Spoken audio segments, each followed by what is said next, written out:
Muy buenas tardes, hermanos. Que Dios les bendiga. Les saluda su hermano Felipe de Leyendo las Escrituras. Y el día de hoy estamos con la clase número 3 de esta serie de estudios que hemos estado tratando de presentarles a ustedes con el fin de que todos lleguemos a entender que aunque a través de la historia nosotros hemos conocido a los discípulos que fueron luego llamados apóstoles, como hombres santos, como hombres dedicados, como hombres que fueron y han sido reconocidos como los pilares del cristianismo y de la obra del Señor Jesucristo aquí en la tierra. No obstante, estos hombres, cuando fueron llamados, pues no eran un pedigrí especial, no tenían grandes dotes, no eran superhombres, no fueron escogidos porque eran personas extraordinarias, sino que hemos estado estudiando que fueron escogidos porque el Señor Jesucristo así lo quiso. Fueron escogidos de entre una gran multitud y pues es la forma como el Señor Jesucristo obra y trabaja. Y esto es importante porque a través de los 30 y pico de años que tengo en el Evangelio, me doy cuenta que hay muchas ocasiones cuando la gente dice no querer servir al Señor porque quieren cambiar primero para luego servir al Señor. Los discípulos, los apóstoles no tuvieron eh, ese lujo de, de poder cambiar primero antes de servir al Señor, sino que el Señor los llamó tal y como eran, con todas sus costumbres, con todas sus idiosincrasias, con sus emociones, tal como ellos eran. Así los escogió el Señor. Y el cambio en sus vidas se llevó a cabo a través del tiempo por la obra del Espíritu de Dios. A tal grado que todos a ellos, a excepción del discípulo más joven, eh, parece la historia dejarnos saber de que murió de causas naturales porque ya era anciano, murió allá aproximadamente como en el año 95, después de que regresó con el libro de la Revelación, regresó al Asia Menor y luego falleció, murió. Entonces, hermanos, este estudio que vamos a continuar, el día de hoy nos vamos a concentrar un poco en el círculo más íntimo del Señor Jesucristo y vamos a hablar de los primeros 3 nombres que aparecen en por lo menos 4 listas en los libros sinópticos que vendrían siendo Mateo, Marcos y Lucas, y también en el libro de los Hechos, que vendrían siendo Pedro, Andrés y Jacobo. Vamos a orar. Padre, te damos gracias en este día por lo bueno que eres, porque nos tienes aquí reunidos en tu nombre y porque vamos a aprender de tu palabra. Yo te pido, Señor Celestial, que tú seas el centro de esta reunión. Tu palabra nos dice que donde están 2 o 3 reunidos en tu nombre, allí estás tú.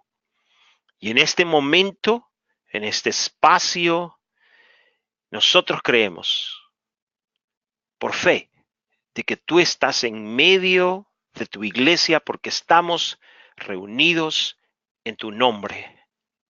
Nuestra petición es que tú abras los oídos, abras los ojos, abras el entendimiento de cada uno de aquellos y de aquellas que están escuchando este mensaje, para que lo podamos entender, para que lo podamos poner en práctica y para que de una de otra manera tu Espíritu Santo nos hable directamente, personalmente, a nuestros corazones y podamos, Señor Celestial, entender de que tú nos has llamado para continuar tu obra aquí en la tierra.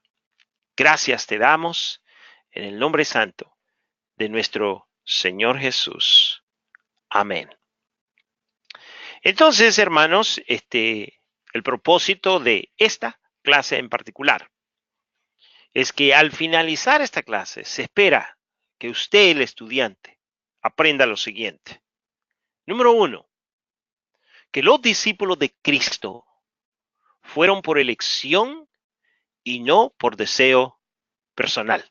Hay mucha gente el día de hoy que se llaman solos. Se llaman solos. Se llaman solos por muchas razones.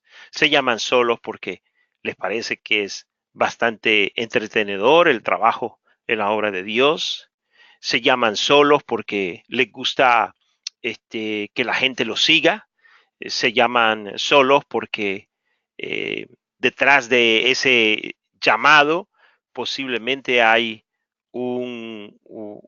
algo financiero que pues les recompensa. Yo he conocido mucha gente que no le gusta trabajar y pues lo más fácil es hacerse de un grupito de gente donde le llaman a ese grupito iglesia, donde colectan ofrendas, diezmos, simplemente para mantener su estilo de vida, pero de ministerio no tienen absolutamente nada. Es Jesucristo quien elige a sus discípulos. Y esto no es por un deseo personal, es Jesucristo quien lo hace. Él es quien constituye. La palabra de Dios dice que Él fue el que constituye a los apóstoles, a los profetas, a los maestros.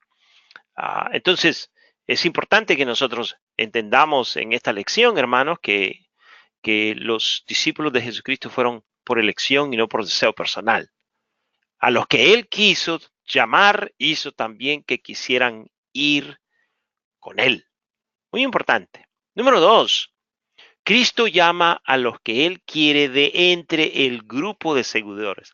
En la iglesia hay dos tipos de personas. Aquellos que siguen y aquellos que han sido llamados. Marcos 3:13.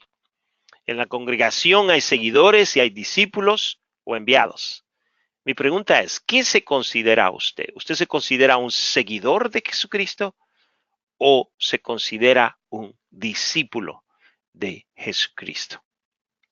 Número 3, cuando Cristo llamó a sus discípulos, lo hizo para encomendarles una misión que beneficia al reino, a la iglesia. No es para el avance personal de las cosas terrenales. Y esto es muy importante y es un énfasis al punto que acabo de explicar, al punto 1. Cuando Dios llama a una persona a ser discípulo, lo llama para encomendarle una misión. No lo llama simplemente para que conozca todas las profundidades del reino de los cielos, para que su cabeza crezca, para que tenga mucho conocimiento, para que pueda argumentar con los demás hermanos de la iglesia. No, lo llama con el propósito de encomendarle una misión. Todos ustedes que me están escuchando, espero que entiendan este punto crucial e importante de esta lección. De nada le sirve a usted aprender estas lecciones si usted no entiende este principio de que Dios lo está discipulando para que le sirva, para que vaya, para encomendarle una misión a donde usted está, allí donde Dios lo tiene. Dios quiere usarlo a usted. A mí Dios me usa aquí donde yo estoy. A usted, allí donde usted está. Con la gente que usted está, con el lenguaje que usted está. Bajo las circunstancias donde usted está. Allí Dios le quiere usar a usted. Y Dios lo está entrenando, lo ha llamado al discipulado con ese propósito, con el propósito de encomendarle una misión. ¿Cuál es esa misión que Dios le ha encomendado a usted? Pues usted tiene que ir a la sombra de su pastor y él le va a encargar qué es lo que tiene que hacer. No espere que de la noche a la mañana lo van a poner en el púlpito, que de la noche a la mañana lo van a poner a cantar, que de la noche a la mañana lo van a enviar como misionero y que va a ser uno de los pastores de la iglesia. No, Dios le va a indicar a través de su pastor qué es o cuál es la misión a la que Dios lo está llamando a usted. Entonces, este es el propósito de esta clase. Ahora, es importante que antes que hablemos de los 3 primeros discípulos, consideremos lo que dice la palabra de Dios en Marcos, el Evangelio de San Marcos. San Marcos capítulo 3, verso 13 al 15. Se lo voy a leer. Dice la palabra del Señor. Después subió al monte y llamó así a los que él quiso, y vinieron a él, y estableció a 12 para que estuviesen con él y para enviarlos a predicar y que tuviesen autoridad para sanar enfermedades y para echar fuera demonios.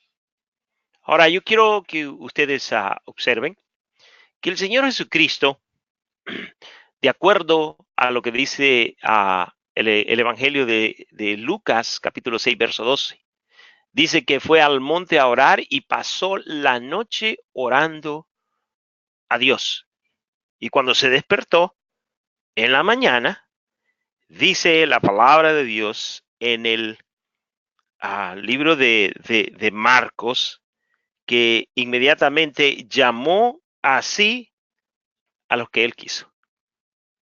Ya, acabamos de estar explicando que lo que vamos a aprender en esta ocasión es que los discípulos de Cristo fueron elegidos, pero fueron elegidos por Cristo y no por deseo personal. Y aquí lo estamos viendo en el texto. Él llamó a los que él quiso. Literalmente, en el lenguaje original, lo que él quiso significa a los que él deseaba. Y observen que los llamó de entre el grupo de seguidores a los que él quiso. Había muchos seguidores del Señor Jesucristo, pero él simplemente llamó a los que él quiso. No es que usted quiera ser llamado por Dios, sino que es lo que él quiere, es lo que él quiere. Y cuando Dios llama a una persona en su soberanía, si él ha querido llamarlo a usted, aunque usted no quiera, pues puede pasar años tratando de huir del llamado que Dios le ha hecho, así como Jonás. Hay muchos Jonás en la viña del Señor, hay mucha gente que siguen renegando, que siguen diciendo, no, yo estoy de pastor, pero verdaderamente yo no soy pastor, y no se dan cuenta que Dios los ha llamado. Y hasta de cierta forma, hay mucha gente que desprecia el llamado del Señor y comienzan a decir de que no son llamados porque no tienen habilidades, o si fuera aquel hermano, entonces sí, porque él tiene muchas habilidades, y si fuera la otra hermana, entonces sí, porque esa hermana tiene muchas habilidades, pero yo no tengo ninguna habilidad, yo incluso no tengo escuela, no tengo mucha educación, y comenzamos a decir un montón de bobadas que no tienen nada que ver con nada. ¿Por qué? Porque Dios llama al que Él quiere. Y si Dios te ha llamado a ti, ah, si te llamó, te va a equipar. Y si no te has dado cuenta que el Señor te ha estado equipando, es porque eres un mal agradecido. Es un privilegio servirle al Señor. Si Dios te ha llamado, ya de una sola vez, ríndete, véncete, pon las manos abajo y dile, Señor, aquí estoy. Úsame como tú quieras. Y voy a decir algo acerca de este punto. Esto que yo les estoy explicando me ocurrió a mí. Me ocurrió a mí. Yo predicaba y la gente venía y me decía, ay hermano, qué lindo, cómo predicaste, qué bien te fue. Y yo decía, ay hermano, yo no sé cómo usted puede creer de que esa predicación estuvo buena. O cuando me subí al púlpito y dirigía la, la adoración. Y me decían los hermanos, ay, qué bendición, hermano, que verdaderamente cómo Dios te usa. Y yo decía, bueno, gracias, hermano, pero yo no sé cómo es que usted ve que Dios me usa porque yo no lo veo. Esto es lo interesante, que nosotros muchas veces servimos a Dios y no nos damos cuenta el impacto que tenemos en la gente, pero no somos nosotros, sino que es Dios obrando a través de nuestras vidas, porque al final del día, el que obra es el Señor a través de nosotros. Entonces nosotros mismos no nos damos cuenta de lo que Dios hace a través de nosotros. ¿Y qué importa si no nos damos cuenta? Con tal de que usted se dé cuenta de que Dios lo ha llamado, de que usted es instrumento en las manos de Dios. Y yo no sé cómo Dios le va a hacer. Yo no sé cómo Dios va a obrar. Pero lo único que yo tengo que hacer es abrir mi boca, hablar del Evangelio y hablar de lo que Dios ha puesto en mi corazón a través del entendimiento de su palabra. Entonces, vemos aquí, hermanos, que en este texto podemos ver de que el Señor primeramente oró, pasó toda la noche, dice la palabra de Dios en Lucas 6:12, orando a Dios, porque él sabía lo que iba a ocurrir al amanecer. Y llamó a estos chicos de entre el grupo de seguidores a los que él quiso. Pero ¿para qué los escogió? Los escogió, dice el texto, primeramente, que vinieron a él y estableció a Dios a 12 para que estuviesen con él. Yo quisiera que usted subraye ahí en Marcos capítulo 13, verso 14, la frase donde dice para que estuviesen con él. ¿Qué quiere decir eso? Bueno, el discipulado del Señor Jesucristo tenía varias fases y yo les voy a presentar aquí por lo menos dos fases de ese entrenamiento, de ese discipulado. La primera fase consistía en que estos discípulos tenían que aprender de él. Por esa razón el texto dice que los escogió para que estuviesen con él. Tenían que estar con él, tenían que estar con el rabí, tenían que aprender a observarlo, cómo Jesucristo actuaba, cómo oraba, cómo obraba su poder. Era importante que ellos observaran lo que el Señor Jesucristo hacía cuando caminaba por la tierra de Israel, cuando sanaba, cuando juzgaba, cuando lo criticaban, cómo respondía, cómo hacía las cosas. Era importante que ellos estuvieran con él para que pudieran aprender de él. Y este es un principio bastante importante. Hay gente que quiere ser discípulos del Señor Jesucristo, pero no quieren ir a la iglesia. Quieren ser discípulos del Señor Jesucristo en sus casas. Así no se puede. La palabra de Dios nos exhorta a que no dejemos de atender a la congregación, a la iglesia, a la reunión de los santos, que no dejemos de congregarnos, dice la palabra del Señor. Cuando nosotros hablamos de congregarnos, puede ser, sí, en una casa, pero tiene que ser con un grupo de gente tan imperfecta como usted lo es. Así es cuando uno aprende. Entonces, el Señor Jesucristo escoge a estos discípulos primeramente para que estuviesen con Él. ¿Por qué? Porque tenían que aprender de Él, aprender a través de la observación de cómo Él actuaba, oraba y cómo obraba su poder. También tenían que aprender las Escrituras. Y a través de las enseñanzas del Señor Jesucristo, los discípulos aprendieron cómo interpretar la Escritura y más importante, cómo aplicar la escritura. Ellos habían crecido en el judaísmo y todos los sábados tenían que ir a la sinagoga, a aprender de las escrituras, pero jamás habían tenido a alguien que les enseñara a cómo interpretar esas escrituras y cómo aplicarlas. Estar con él, con Jesucristo, era una de las condiciones para el apostolado. Usted lo va a ver en el libro de los Hechos, que es importante que el apóstol tenía que haber estado desde el principio, desde que salía hasta que dejó de estar con ellos. Tenía que haber sido un testigo ocular de todo lo que el Señor había hecho mientras él había vivido en esta tierra. Entonces, el estar con el Señor Jesucristo es muy importante, muy importante. Ahora, nosotros, el día de hoy no vemos al Señor Jesucristo, pero acabo de recitar una de las promesas del Señor Jesucristo que la encontramos en el capítulo 20, verso 18 de Mateo, donde dice que donde están 2 o 3 reunidos en su nombre, ahí estoy yo. Entonces, el congregarnos como usted está congregado en este momento con sus hermanos, aprendiendo, escuchando la palabra de Dios, es el mismo principio, es el mismo concepto. ¿Por qué? Porque le estamos enseñando a usted la palabra de Dios.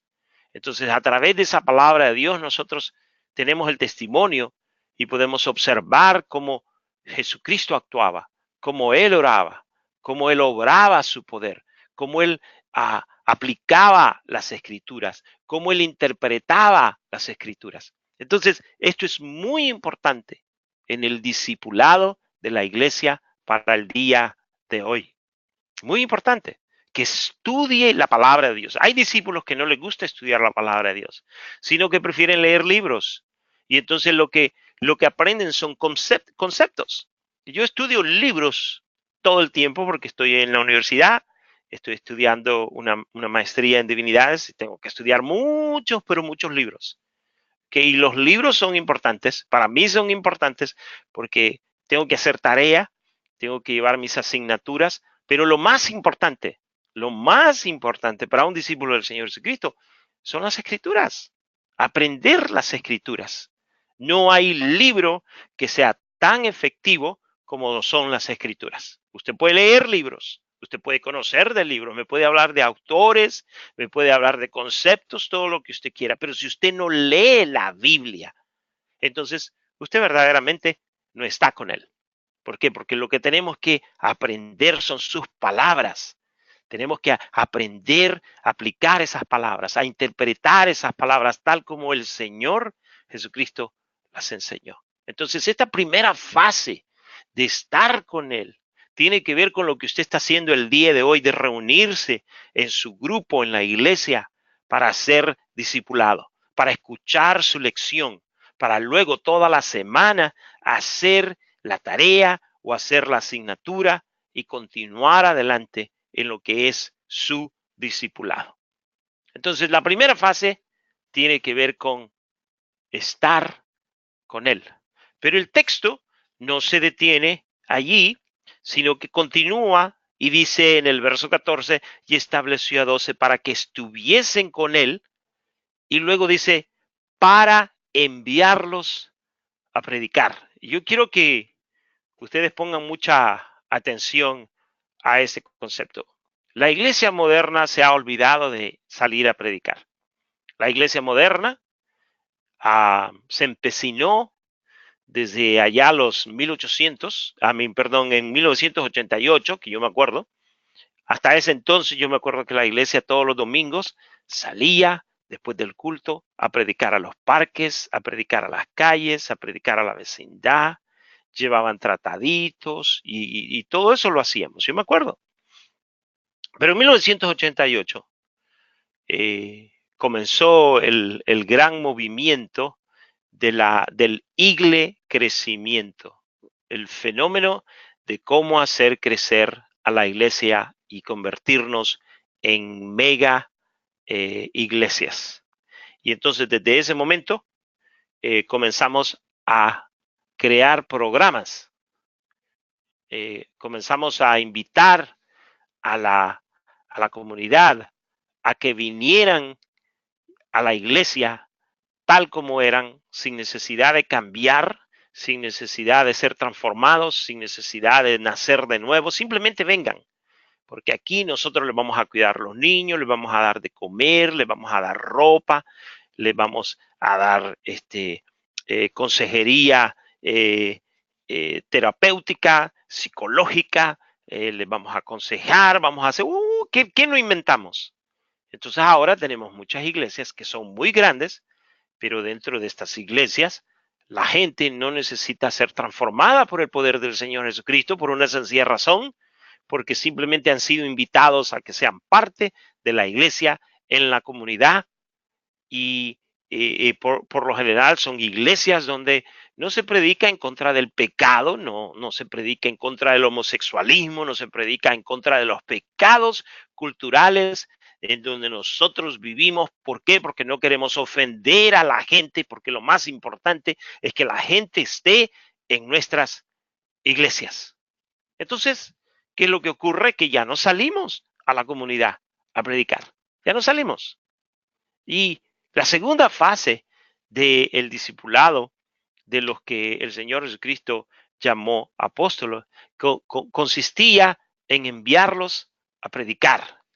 La tarea del discípulo era continuar la tarea de Juan el Bautista y la misma tarea que Jesús llevó a cabo, predicar las buenas nuevas de salvación. Esas buenas nuevas de salvación tienen que confrontar a la creación de Dios con su pecado, y luego que han sido confrontadas de su pecado, se les tiene que decir de que solamente hay un camino hacia el Padre, que es el Señor Jesucristo. Y este Señor Jesucristo vino al mundo a morir por sus pecados. Entonces, la gente comienza a entender de que tienen necesidad de un Salvador, Jesucristo.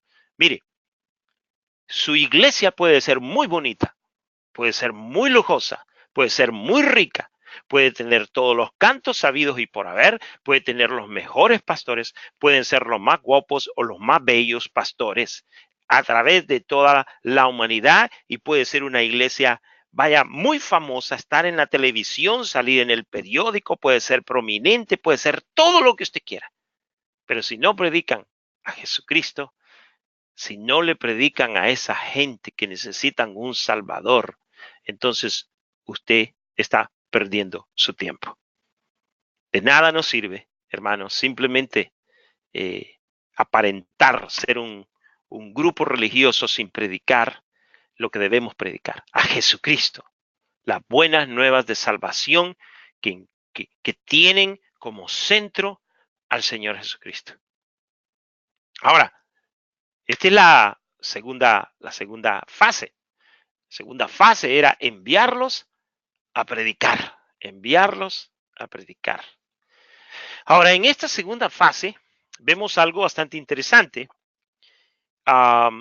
Dice que fue para enviarlos a predicar y luego dice que tuviesen autoridad.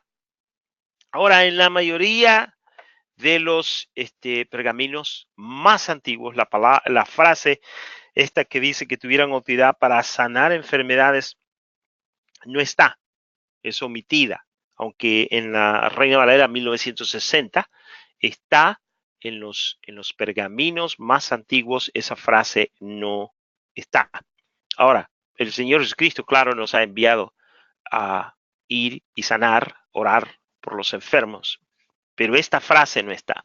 La frase que sí está y la que le sigue a la frase donde dice que tuviesen autoridad, y lo que sigue en el idioma original es tuviesen autoridad para echar fuera demonios. Voy a tratar de explicar esta frase de echar fuera demonios. Personalmente, en mis estudios yo veo que este concepto de echar fuera demonios tenía que ver con el nuevo nacimiento. Nadie que tuviera demonios en su vida podía recibir el Espíritu de Dios. Es obvio. Entonces, este concepto de echar fuera demonios tiene que ver con una señal mesiánica. Eh, eh, para que la persona creyera de que Jesucristo era quien él decía que era necesario que el mensaje fuera acompañado de ciertas señales. Y una de esas señales era que el Señor Jesucristo echaba fuera demonios y que sanaba enfermedades. Y eso es lo que está indicando básicamente eh, esta parte del texto. Entonces, el Señor eh, los, los está discipulando o los está escogiendo primeramente para que estén con Él y luego para que vayan, para que estén con Él y luego vayan, prediquen y por ser discípulos del Señor Jesucristo, ejerzan esa autoridad mesiánica que se les ha dado de ir y predicar el mensaje y que este mensaje sea creído por las señales que le acompañan. Y esas señales tienen que ver con los actos de poder, los actos que nosotros le llamamos poderes milagrosos, de sanar enfermedades y echar fuera demonios. Nadie, los judíos, los discípulos de los judíos, los discípulos, ¿cómo se llama? De Juan, no hacían esto. ¿Por qué? Porque nadie se los había enseñado, pero los discípulos del Señor Jesucristo, claro que sí, lo hacían. En alguna ocasión, los hermanos Boanerges dice que vieron a un chico tratando de expulsar un demonio y ellos se lo prohibieron. Eso lo vamos a ver más adelante para que ustedes lo vean. Pero este concepto de enviarlos a predicar para que vayan a sanar y echar fuera demonios era algo innovador.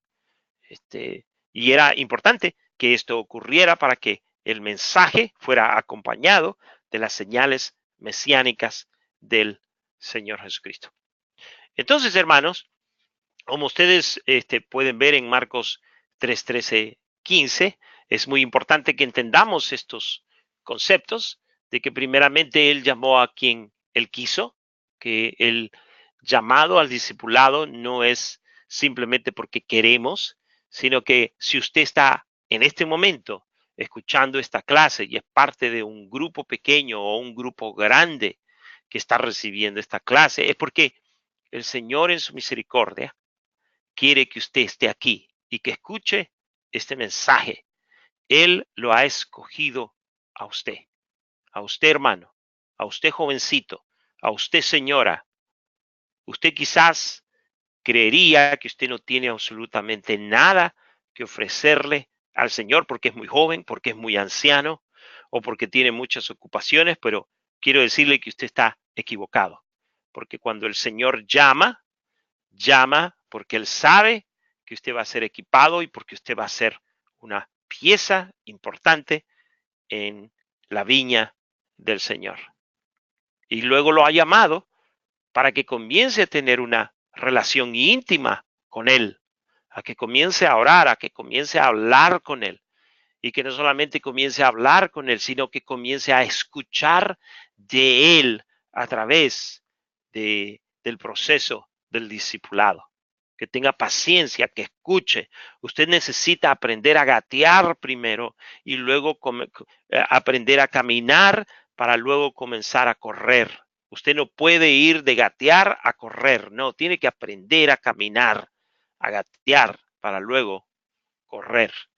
Y entonces dice la palabra de Dios que ahora que usted ha sido escogido, entonces ahora usted tiene una íntima relación con Él y en ese proceso usted va a ir a predicar y va a ir a predicar con la autoridad delegada de parte del Señor y va a poder orar por enfermos y va a poder orar y echar fuera demonios. Pero el ir y orar por los enfermos y el ir y orar por los endemoniados tiene que ir acompañado por un mensaje. Y es muy importante que ustedes vean este texto que dice que los escogió para enviarlos a predicar. Y lo que ocurre, hermanos, yo no sé si ocurre en sus países, que en muchas iglesias ponen un montón de mantas, venga a la gran campaña de sanidad donde todos los paralíticos van a ser sanados, todas las enfermedades van a ser sanadas y cuando llega la gente al culto hay como 50,000 canciones y luego no hay predicación, sino que todo el tiempo se van un montón de boberías que no tienen que ver con nada. Mensaje no hay nada. Jesucristo no se predica de nada. Gastamos nuestro tiempo en una infinidad de cosas que no tienen nada que ver con la importancia de predicar. Es importante predicar. Lo más importante en este discipulado que el Señor estaba llevando a cabo con sus discípulos era que tenían que ir a predicar. Y en el proceso de que predicaban, las señales, los enfermos eran sanos, los endemoniados eran libres, para corroborar las palabras del mensaje que estos discípulos estaban llevando. ¿Y cuál era su mensaje? Que Jesucristo era el Mesías, de que Jesucristo era el enviado del Padre. Ese era el mensaje. Nosotros le hemos dado vuelta a todo. Nosotros ahora hemos comercializado los milagros, vendemos los milagros, vendemos las sanidades y le ponemos un gran énfasis a estas cosas que ni ocurren, no ocurren porque Dios no se manifiesta. Dios no se manifiesta, la gente se pone de acuerdo, la gente espera ayudarle al pastor, porque como ven que no ocurre nada, pues yo le voy a decir al pastor de que se me quitó el dolor de cabeza para que por lo menos haya algo. No, hermanos, eso no era lo que ocurría en el Nuevo Testamento. En el Nuevo Testamento verdaderamente los endemoniados eran liberados y las enfermedades eran verdaderamente sanas. ¿Pero por qué? Porque había un mensaje y el énfasis era que la gente conociera al Señor Jesucristo. Entonces, bajo estas circunstancias es que todos los discípulos del Señor Jesucristo son escogidos y todos ellos entienden verdaderamente cuál es su misión. Entonces, el día de hoy, tendríamos que ver el círculo íntimo de Cristo, que vendrían siendo Simón, Andrés, Jacobo y Juan. Ahora, quiero mostrarles a ustedes primeramente que en, um, en, el, um, en el libro de Mateo, nosotros vemos una, permítame, pen, ok. Ok, en el libro de Mateo, aquí podemos ver la primera lista. Hay 4 listas de discípulos. Está una en Mateo, otra está en Marcos, otra está en Lucas y luego podemos ver la que está en el libro de los Hechos. Podemos ver los nombres o las listas. Podemos ver en Mateo que el primero va a ser Simón, también en Marcos va a ser Simón y en Lucas va a ser Simón. Simón, seguido por Andrés, Jacobo, Juan, Felipe, Bartolomé, Tomás, Mateo, Jacobo, Tadeo, Simón y Judas Iscariote. Simón y Andrés, dice la palabra de Dios, que eran hermanos, como también lo eran Jacobo y Juan. Eran hermanos. Ahí está el texto que usted ve arriba, dice Simón, hijo de Jonás, llamado Cefas, que quiere decir Pedro. Y luego en el otro texto que está arriba de Marcos, dice, los 12 apóstoles son estos, Simón, llamado Pedro, y Andrés, su hermano. Y luego el que está arriba de Lucas dice Jacobo, hijo de Zebedeo, y Juan, su hermano. Entonces los primeros 4 chicos eran el círculo íntimo de Cristo. Y usted va a ver ahí las diferentes listas con las que se hace mención de estos discípulos. Ahora, vamos a comenzar con viendo algo bastante interesante de los hijos de Zebedeo y luego vamos a continuar con Pedro, los hijos de Zebedeo.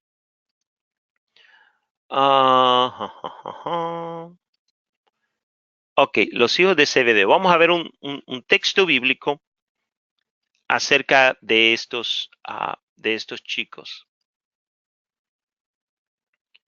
Observe, los hijos de Zebedeo. Marcos 3, verso 17, nos habla algo de estos 2 chicos. A Jacobo, hijo de Zebedeo, y a Juan, hermano de Jacobo, a quienes apellidó Boanerges, esto es, hijos del trueno. Lo primero que yo quiero que ustedes sepan, hermanos, es que estos discípulos, todos ellos eran galileos. Y los galileos, eh, en su mayoría, tenían básicamente un temperamento bastante parecido. Eran bastante emocionales, eran bastante, ¿cómo les podría decir? Tenían mucha indicación de violencia. Muchos de ellos eran celotes, subversivos, les gustaba las manifestaciones, les gustaba eh, todos aquellos grupos que eran en contra del gobierno, tendían a ser políticos. ah, pues esa era la vida de la gente en Galilea. Entonces, el Señor Jesucristo pues los identifica a estos chicos, los identifica y nos deja saber a nosotros qué clase de gente era con la que él se estaba básicamente pues rodeando. Boanerges, que quiere decir hijos del trueno. En los versos que le voy a mostrar a continuación podemos ver algunas de las indicaciones de cómo estos chicos se comportaban. Por ejemplo, en Marcos, capítulo 9, verso 38, que usted tiene allí en la pantalla. Quiero ver, Marcos.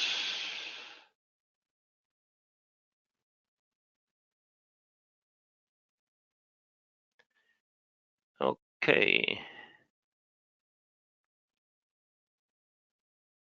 Ok, en el verso 35 de Marcos 10, ustedes van a ver cómo estos chicos se comportaban. Por ejemplo, en el verso 35 acá dice, entonces Jacobo y Juan, ahí están los dos hermanos, hijos de Zebedeo, se le acercaron diciendo, maestro, querríamos que nos hagas lo que pidiéremos. No es una pregunta, sino que es una orden. Haznos este favor, por favor, que queremos que nos hagas este favor. Él les dijo, ¿qué queréis que os haga? Verso 36. Ellos dijeron, concédenos que en tu gloria nos sentemos el uno a tu derecha y el otro a tu izquierda. Verso 38. Entonces Jesús les dijo, ¿no sabéis lo que pedís? ¿Podéis beber del vaso que yo bebo o ser bautizados con el bautismo con que yo soy bautizado? Ellos dijeron, podemos. Jesús les dijo, a la verdad, del vaso que yo bebo beberéis. Ahí está hablando de la muerte, de la misma muerte violenta con el que el Señor Jesucristo iba a sufrir. Ellos también iban a sufrir y pues la historia nos dice que pues murieron de esa manera. Entonces, a la verdad, del vaso que yo bebo beberéis y con el bautismo con que yo soy bautizado, seréis bautizados. Pero el sentaros a mi derecha y a mi izquierda no es mío darlo, sino aquellos para quienes está preparado. Cuando lo oyeron, los 10 comenzaron a enojarse contra Jacobo y contra Juan. ¿Por qué? Porque estaban pensando de que um, estaban tratando de sacar una ventaja de lo que verdaderamente necesitaban hacer como discípulos. Entonces, um, se enojaron, simplemente se enojaron con ellos por lo que estaban tratando de pedir. Entonces, estos chicos que son Jacobo y Juan, Jacobo, que también es conocido como Santiago, eh, tenían agendas eh, personales, tenían deseos personales de ser ciertas cosas. Y vuelvo y les repito, todo esto tiene que ver porque ellos pensaban de que el ministerio del Señor Jesucristo era terrenal, era político. Entonces ellos estaban tratando de asegurar una posición dentro de la política del Señor Jesucristo. Lo mismo ocurrió con Judas Iscariote, con el otro Judas que era el celote. Eh, entonces, es importante que nosotros entendamos que estos chicos, aunque miraban al Señor Jesucristo a hacer milagros, sus mentes todavía eran terrenales. Sus mentes todavía andaban buscando eh, cosas personales, andaban buscando fama, andaban buscando que la gente los admirara, que los respetara, simplemente porque eran seguidores del Señor Jesucristo y andaban detrás de sus propios logros. Al principio, en la introducción, hablamos acerca de que aquel al que Dios llama no necesariamente lo llama para que él personalmente avance en las cosas terrenales.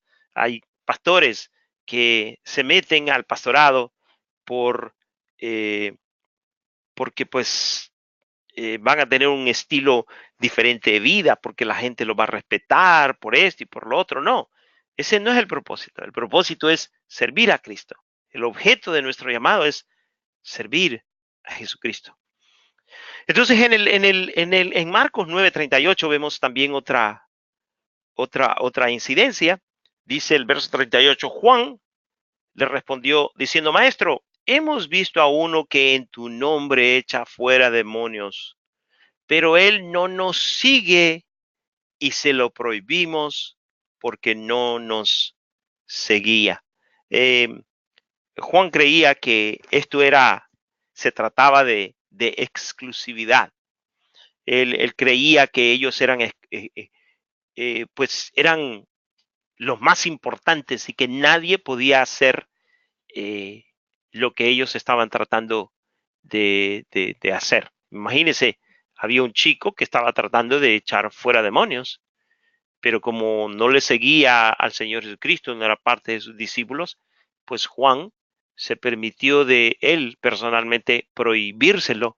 Y yo no dudo que no se lo ha de haber dicho con mucho amor o con mucha explicación, sino que es muy posiblemente que hasta lo sentenció, deja de hacer eso, porque dice la palabra ahí, y se lo prohibí porque no nos seguía.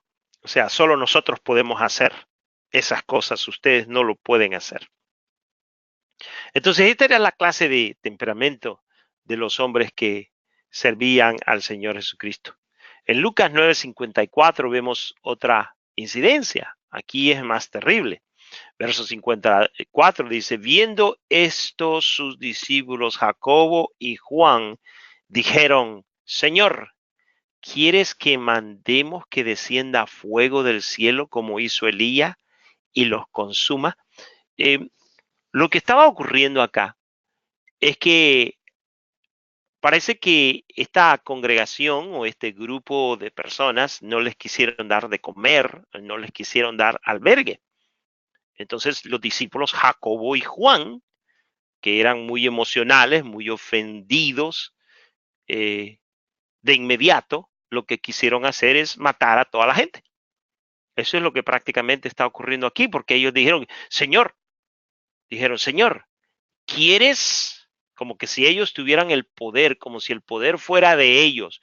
¿Quieres que mandemos que descienda fuego del cielo? O sea, los sumos, decimos una frase, ¿no? Los sumos se le habían ido tanto a la cabeza a estos discípulos que ellos no entendían verdaderamente cuál era su posición dentro del cuerpo del Señor Jesucristo. ¿Quieres que mandemos que descienda fuego del cielo como hizo Elías y los consuma? Querían matar a toda aquella gente. Entonces, como ustedes pueden ver, estos fueron los pilares con los que el Señor Jesucristo cambió a todo el mundo. Los podemos ver a la luz de la misma escritura de que no eran hombres perfectos, de que eran hombres que aunque creían que lo sabían todo, no sabían nada, no sabían verdaderamente lo que tenían que hacer. Entonces el discipulado les servía a ellos para que el Señor les explicara cuál verdaderamente era el propósito de que ellos fueran llamados discípulos y luego apóstoles. Tenían que observar al Señor Jesucristo, cómo Él actuaba con la gente, cómo la amaba, cómo le servía, cómo Él obraba, cómo hacía las cosas. Y por eso era importante que la primera fase de su discipulado consistía en estar con el Señor Jesucristo. Entonces, esos son los hijos de Zebedeo, Juan y Jacobo. Ahora, vamos a ver un poquito acerca de, de Pedro, para luego hablar un poco de Andrés.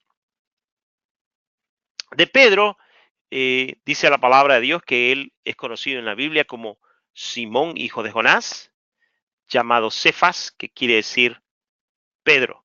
Cefas es en arameo, y en el arameo, en el griego, el mismo nombre de Cefas es lo que se traduce con el nombre de Pedro o piedra. Entonces es Simón, Cefas, Pedro es la misma persona. Cefas en arameo, Pedro en griego. Entonces vamos a ver lo que dice la palabra de Dios acerca de cómo se llama, de Simón Pedro. He escogido algunas escrituras. Ok, vamos a ver. Quiero que vean ustedes acá la manera como Pedro actúa, lo efusivo que era, lo emocional que era, lo violento que era. Dice la palabra de Dios en el verso 3 de Juan, capítulo 18. Judas, pues tomando una compañía de soldados, este es Judas Iscariote, uno de los discípulos del Señor Jesucristo. Compañía de soldados y alguaciles de los principales sacerdotes y los fariseos, fue allí con linternas y antorchas y con armas. Pero Jesús, sabiendo todas las cosas que le habían de sobrevenir, se adelantó y les dijo: ¿a quién buscáis? Le respondieron: a Jesús Nazareno. Jesús les dijo: yo soy. Y estaba también con ellos Judas, el que le entregaba. Cuando les dijo: yo soy, retrocedieron y cayeron a tierra. Volvió pues a preguntarles: ¿a quién buscáis? Y ellos dijeron: a Jesús Nazareno. Respondió Jesús: os he dicho que yo soy.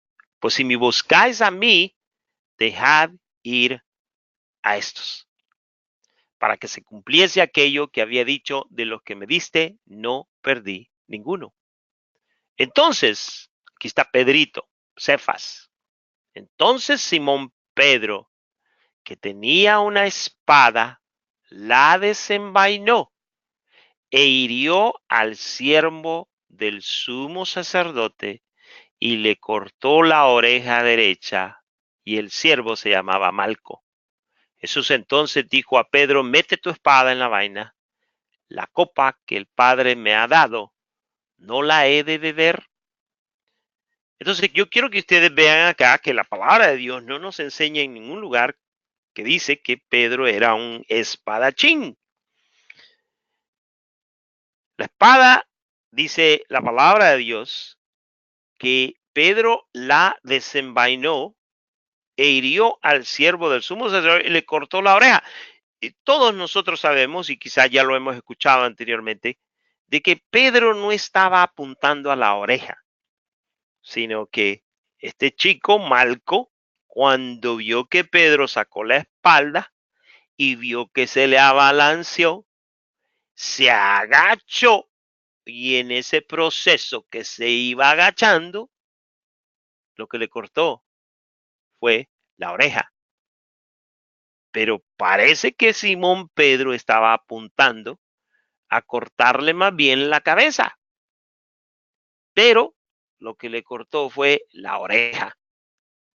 Entonces, podemos ver cómo Simón Pedro, número uno, yo creo que ya andaba un poco nervioso, porque dice la palabra que tenía una espada, tenía un arma, tenía el arma más poderosa en aquellos entonces.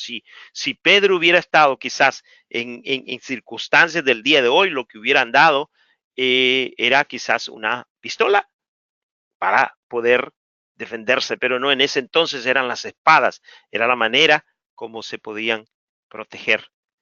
Entonces, Pedro, quien era Galileo, era emocional, era un chico que también tenía esas tendencias de subversivo. demuestra cómo sus emociones se hacían manifiestas aún en la presencia del Señor. Más adelante podemos ver a este mismo Pedro cómo se comporta y quisiéramos ver algunos de los detalles de su actitud cuando niega al Señor Jesucristo. Entonces la compañía de los soldados, el tribuno y los alguaciles de los judíos prendieron a Jesús y le ataron y le llevaron primeramente a Anás, porque era suegro de Caifás, que era sumo sacerdote aquel año. Era Caifás el que había dado el consejo a los judíos de que convenía que un solo hombre muriese por el pueblo. Entonces dice, y seguían a Jesús Simón Pedro y otro discípulo, y este discípulo era conocido del sumo sacerdote, y entró con Jesús al patio del sumo sacerdote, mas Pedro estaba fuera a la puerta. Salió pues el discípulo que era conocido del sumo sacerdote y habló a la portera e hizo entrar a Pedro. Entonces, Pedro estaba presente cuando el Señor Jesucristo estaba siendo golpeado. Entonces, ahora les voy a presentar, quiero ver si es este texto el que quiero presentarles. Si es este. Quiero presentarles las palabras de Pedro antes de negar al Señor Jesucristo. Yo quiero que vean ustedes el tipo de persona que era Pedro. Lucas 22, verso 31 al verso 34, dice, verso 31, dijo también el Señor, Simón, Simón, he aquí Satanás os ha pedido para zarandearos como a trigo, pero yo he regado por ti que tu fe no falte, y tú, una vez vuelto, confirma a tus hermanos. Él le dijo, Señor, este es Pedro hablando, Señor, dispuesto estoy a ir contigo no solo a la cárcel, sino también a la muerte. Muchos de nosotros tendemos a hablar de esa manera porque no estamos expuestos a la cárcel ni mucho menos a la muerte, pero ya a la hora de la hora quizás vamos a comportarnos como, como Pedro. Verso 34, el Señor Jesucristo, conociendo muy bien a Pedro, le dijo, Pedro, te digo que el gallo no cantará hoy antes que tú niegues 3 veces que me conoces. 3 veces que me conoces. Ahora vamos a ver ese texto cuando a Pedro le niega al Señor. Niega que conoce al Señor. Ok. Entonces esto lo vamos a encontrar en Marcos capítulo 14, verso 66 al verso 72. Ahora observe usted, verso 66. Acuérdense que ya un amigo de Pedro lo dejó entrar y dice, estando Pedro abajo en el patio, vino una de las criadas del sumo sacerdote y cuando vio a Pedro que se calentaba, mirándole dijo, tú también estabas con Jesús, el Nazareno. Mas él negó diciendo, no le conozco, ni sé lo que dices. Y salió a la entrada y cantó el gallo. Y la criada, viéndole otra vez, comenzó a decir a los que estaban allí, este es de ellos. Pero negó otra vez. Y poco después, los que estaban allí dijeron otra vez a Pedro, verdaderamente tú eres de ellos, porque eres Galileo y tu manera de hablar es semejante a la de ellos. Entonces él comenzó a maldecir, en otras palabras, comenzó a decir malas palabras. Comenzó a decir de esas palabritas que de vez en cuando se nos salen. Comenzó a maldecir y a jurar. No conozco a este hombre de quien habláis. Por mi madre lo juro. Hay veces que gente la habla así, ¿no? Lo juro por mis hijos, lo juro por mi suegra, lo juro por mi esposa, lo juro por esto. Pues esa era la actitud de Pedro y comenzó a maldecir, a decir malas palabras. No, yo no soy esto y aquello y lo otro. Y dice la palabra de Dios en el verso 72, y el gallo cantó la segunda vez. Entonces Pedro se acordó de las palabras que Jesús le había dicho: antes que el gallo cante 2 veces, me negarás 3 veces. Y pensando en esto, lloraba. Entonces, hermanos, como ustedes pueden ver, estos discípulos no eran perfectos. Tenían una infinidad de cosas que necesitaban ser transformadas en sus vidas. Pero a pesar de todo esto, el Señor Jesucristo les usó para cambiar todo el mundo. La próxima semana vamos a continuar con otros discípulos como Andrés, y vamos a seguir hablando de el resto de todos estos discípulos de los que estamos hablando el día de hoy. Entonces ahora lo que yo necesito que usted haga, ahí donde usted está, es que me conteste esta pregunta. ¿Qué aprendió usted de esta lección? ¿Qué aprendió? Escriba en una página entera de lo que usted aprendió de la vida íntima de los discípulos que cambiaron el mundo. Solo de estos discípulos, de estos que acabamos de hablar. Hablamos de Jacobo, hablamos de su hermano Juan y hablamos de Pedro. ¿Qué aprendió?